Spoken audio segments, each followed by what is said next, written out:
नमस्कार, विंध्या टाइम्स में आपका स्वागत है। इस वक्त हमारे साथ पूर्व मंत्री जयवर्धन सिंह जी हैं। जयवर्धन सिंह जी, बड़ा सवाल मध्य प्रदेश में अब तमाम मुद्दे हैं। कोविड का दौर देख लिया मध्य प्रदेश ने। सरकार बार बार ये कह रही है कि तमाम प्रबंधन उन्होंने अपने स्तर से बहुत बेहतर किए हैं और मध्य प्रदेश को बचा लिया है। आपके क्षेत्र में चंबल में जैसे बाढ़ की भी सिचुएशन है, ये बेरोजगारी से लेकर जितने भी ये मुद्दे हैं, इन चीज़ों को लेकर अब ठोस लड़ाई की जो ज़रूरत है, जनता की जो आवाज़ है, उसको लेकर अब क्या प्लानिंग होगी? देखिए साहब, जो सरकार 3 साल पहले कांग्रेस की बनी थी वो जनमत के आधार पर बनी थी, जनता के आशीर्वाद से बनी थी। लेकिन भाजपा के लोगों ने सिंधिया जी को, उनके साथ जो उनके विधायक थे, उनको खरीदकर एक ऐसी सरकार बनाई है जो जनबल पे नहीं बनी है, धन बल पे बनी है। और आप खुद देखिए, जब से इनकी खरीदी हुई सरकार मध्य प्रदेश में आई है, क्या कुछ भला हुआ जनता का? सरकार जैसे ही इनकी आई, सबसे पहले लॉकडाउन लग गया, लोग परेशान रहे, घर में फंस गए, दुकानें बंद रही, लोगों का जो व्यवसाय था वो ख़त्म हो गया। लॉकडाउन ख़त्म हुआ तो पहली लहर कोविड की आ गई, वो लहर ख़त्म हुई, दूसरी लहर आ गई, और दूसरी लहर में जो तबाही मची आप सब मेरे से बेहतर जानते हैं। और वहीं सीएम साहब ने घोषणा की कि जो मृत्यु कोरोना से हुई है, ऐसे हर एक परिवार को मध्य प्रदेश सरकार 1 लाख रुपए देगी मुआवजे के रूप में।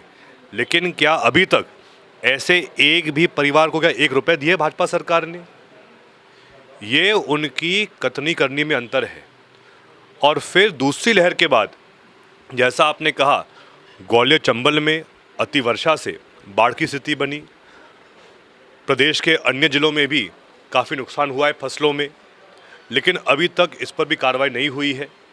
तो कहीं ना कहीं जो ये कार्यकाल रहा है भाजपा का पिछले 15-17 महीने का, मैं तो स्पष्ट कहता हूँ, जो पाप करके सरकार बनाएगा, कभी भी जो आम जनता है उनका भला नहीं कर पाएगा। बीजेपी अक्सर कांग्रेस पर गुटबाजी का आरोप लगाती थी। अभी आपने पिछले दिनों कहा कि यहाँ भी अलग अलग खेमे, भाजपा में भी वीडी शर्मा का अलग खेमा, बाकी नेताओं का अलग खेमा, शिवराज जी का अलग खेमा, सिंधिया जी का अलग खेमा। आपको क्या लगता है, सिंधिया जी अपने आप को प्रोजेक्ट कर रहे हैं मुख्यमंत्री के रूप में भविष्य के मध्य प्रदेश? देखिए, सिंधिया जी हमारे मुद्दे नहीं हैं, वो भाजपा के मुद्दे हैं।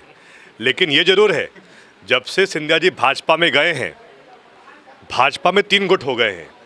एक शिवराज भाजपा, एक महाराज भाजपा और एक नाराज भाजपा। शिवराज भाजपा के अध्यक्ष शिवराज सिंह चौहान जी, महाराज भाजपा के अध्यक्ष सिंधिया जी, और नाराज भाजपा में बहुत लंबी लाइन है। चाहे वीडी शर्मा जी हो, चाहे नरोत्तम मिश्रा जी हो, चाहे कैलाश विजयवर्गीय जी हो, चाहे अन्य जो भाजपा के नेता हैं जो सपने देख रहे थे। लेकिन आज जो स्थिति भाजपा में हमको दिख रही है कि एक दूसरे में ही वो लड़ रहे हैं। अनेक बार जो उनकी कैबिनेट बैठक भी हुई है, वहाँ भी खबर मिली है कि उनमें आपस में काफ़ी मतभेद चल रहा है। तो और वही कारण है, उसका यही परिणाम रहा है कि आज जो पूरी स्थिति मध्य प्रदेश के प्रशासन की है, पूरी चौपट हो गई है। हर प्रकार से जो हमें उम्मीद थी कि इतने अनुभवी मुख्यमंत्री हैं, 15 साल मुख्यमंत्री रहे हैं, तो उनका तो नियंत्रण होना चाहिए। लेकिन जैसा आप खुद ही देख रहे हैं, चाहे हम बात करें किसानों के बारे में, चाहे हम बात करें व्यापारियों के बारे में, चाहे हम बात करें युवाओं के बारे में, या फिर जो पूरे प्रदेश में कानून व्यवस्था है, हर विषय पर अगर हम बात करेंगे तो कहीं ना कहीं लोग आज दुखी है, परेशान है, त्रस्त है। निकाय चुनाव और पंचायत चुनाव लगातार पोस्टपोन्ड हो रहे हैं। बार बार ये होता है कि बढ़ जाएंगे, फिर बढ़ाए जाएंगे। कोविड का दौर, हालांकि कोविड में हमने एक बहुत बड़ा उपचुनाव कराया था मध्य प्रदेश में। तो ये आपको नहीं लगता कि सरकार की मंशा अभी चुनाव की नहीं है, या इसलिए भी टल रहे हैं बार बार चुनाव? जैसा आपने कहा कि मध्य प्रदेश में उपचुनाव हुए, दमोह में हुए, सिर्फ दमोह में नहीं, मध्य प्रदेश में नहीं, उत्तर प्रदेश में, राजस्थान में, अन्य राज्यों में भी जो निकाय चुनाव है, पंचायत चुनाव, सब हुए।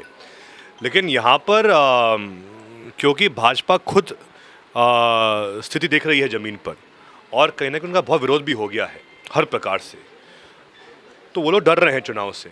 आपको याद होगा, जब कमलनाथ जी मुख्यमंत्री थे, मैं था नगरीय प्रशासन मंत्री, तो हम संशोधन लाए थे कि निकाय चुनाव में पार्षद द्वारा अध्यक्ष चुना जाए। उस समय भाजपाइयों ने बहुत हल्ला किया, ये गलत है, उनने ज्ञापन दिया माननीय राज्यपाल जी को। लेकिन जैसी सरकार उनकी बनी उन्होंने वापस पलट गए।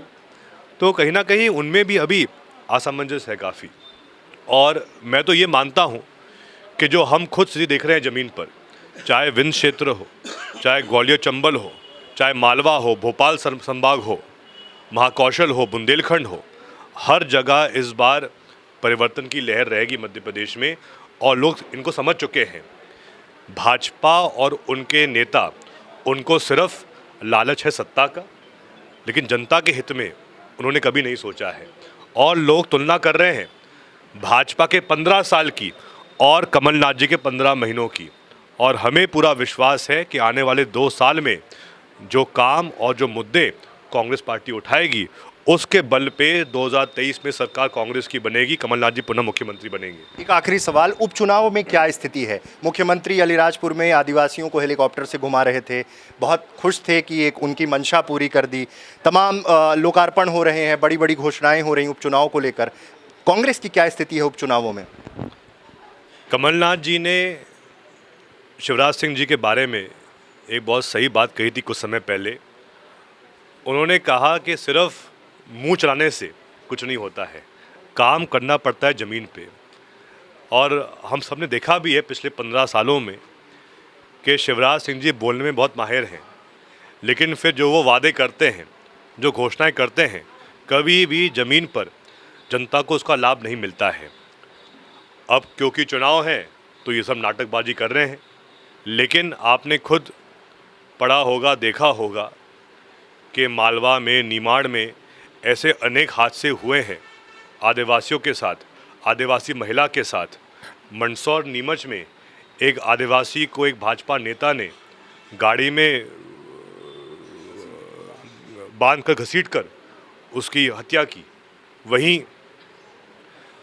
देवास जिले में एक आदिवासी महिला को ज़मीन के नीचे गाड़ दिया। तो क्या यही भाजपा का शासन है? इसलिए मैं कह रहा हूं कि आज जो स्थिति मध्य प्रदेश में है, ऐसी तबाही, ऐसा नुकसान कभी नहीं हुआ है मध्य प्रदेश में जो आज हो रहा है। ये हमारे साथ थे पूर्व मंत्री जयवर्धन सिंह, जिन्होंने तमाम मुद्दों पर बड़ी बेबाकी से अपनी बात रखी और मध्य प्रदेश कांग्रेस आगामी समय में क्या करेगी उन चीज़ों को लेकर भी चर्चा की। बहुत बहुत धन्यवाद।